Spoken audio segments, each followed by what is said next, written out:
All right. Kind of wrap up in terms of writing equations of a line, and we'll call this 2.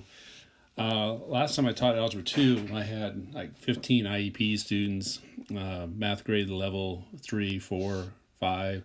So basically, I had students that couldn't even add 3 plus 5 and things like that. So how to get kids to be able to write equations of a line when you're dealing with such low ability? Well, I kind of start off right off the bat when you're trying to develop some number sense, and this is where I always say, don't allow calculators that first semester. So when you're teaching, what say 5 plus 3 is, and basically I had a girl couldn't even do that question. But by the time she was a senior, she was the best trig student we had in the school. I think she had like a 97, 98% in the trig class her senior year.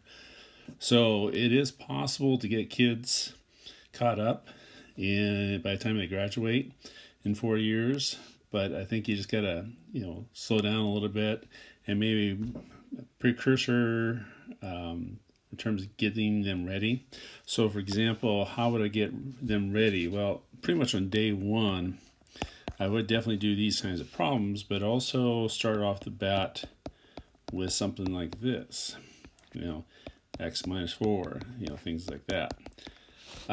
So with that, though, maybe not day 2, but somewhere along the line of that, maybe the second week or something like that, start doing things like this, where they're doing the same thing. Oops, that's a 10 there. And you have y equals x plus 6. So when you do things like this, let's say 2x plus 3. You get 2x plus 6. Do the same thing of y equals 2x plus 3. So you have y equals 2x plus 6.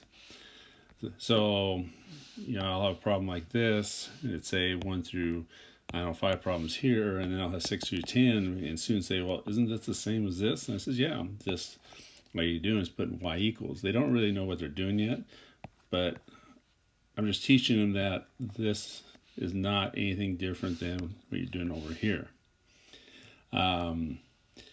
So, what's the next step?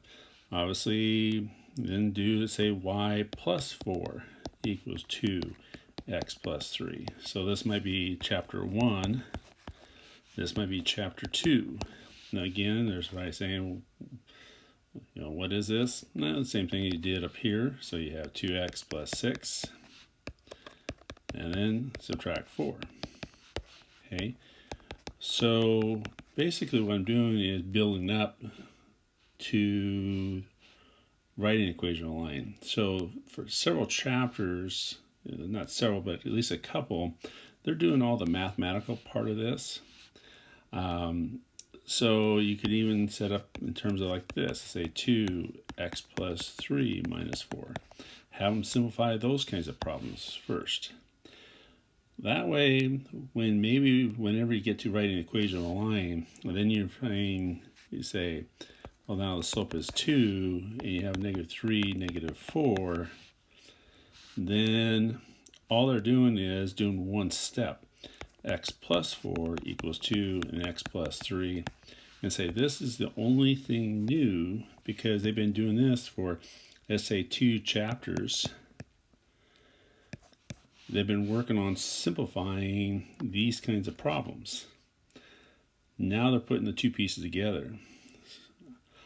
Even, like say, for example, if I was assigning some problems, let's say on some kind of worksheet, maybe I develop and I say, I want you to simplify, say 2x plus 3. So therefore you have y equals 2x plus 6. Okay. Same worksheet, let's say question 10. I would then have, say, y plus 4 equals 2x plus 3. Therefore, simplify that. And let's say down question 16, then I'll say m equals 2, and then -3, -4. And therefore, they plug in x plus 4 equals 2, x plus 3. and it's always amazing me. And they says, now what am I supposed to do here? And I says, well, you got the answer right up here. So they've actually practiced the mathematical part of it before they actually substitute in. And what happens a lot of times I see in most curriculums is they just plug this in, and then you got to work on solving. I like to work on the solving several weeks before I assign write an equation on a line. So anyway, that's how I usually approach writing equations on lines, is several chapters prior to getting there. One other thing too, talking about slope, some things I found out on writing equations of that. I know a lot of books will do things like this, 2, 3, and say -4 or 5, and find the slope between those 2 points. One, I don't ever like to go side by side. I like to create it and put underneath each other, -4 or 5. The other part is, I usually refer to this as delta y, delta x, and this is actually how I do it on the board. So I say, what's the difference between 3 and 5? So it's just 2. Difference between 2 and -4 is -6. Okay? That way, when you're talking about slope, they know, since it's delta y or delta x, that the answer is going to be 2. Oops, excuse me. That was supposed to be 6. 2 over 6. The question is whether it's positive or negative. But at least they know what the numbers are. They just got to figure out what the sign is. So now they have to go back, then say 3 minus 5, 2 plus 4, and therefore -2 over 6. And then they say, oh, it's supposed to be -2, 6 from there. The other thing too, I have to build off of it when on the Pythagorean theorem that you have delta x squared plus delta y squared. Therefore, the distance is, just 6 squared plus 2 squared. So it's easy to build off this notation for the Pythagorean theorem. So just another example here. So I always, when I write things up, I put things underneath each other. And I say, okay, start off, give me this. Give me my delta x. Whoops, 4. And then say, okay, what is your guess first? Well, it's 3/4. Now find whether it's positive or negative and work it from there. Okay. Now, something else for maybe your scope and sequence. To start off, so that they can do that, let's say on the very beginning, chapter 1, when you're trying to teach them how to add, subtract, multiply, and divide, ask these kinds of questions. What's the distance between 2 and -1?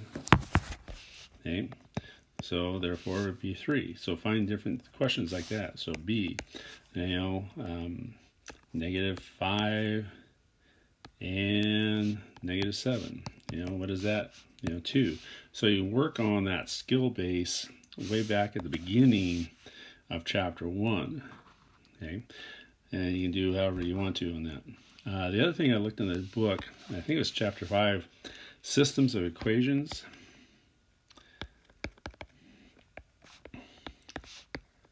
And this is 2 equations.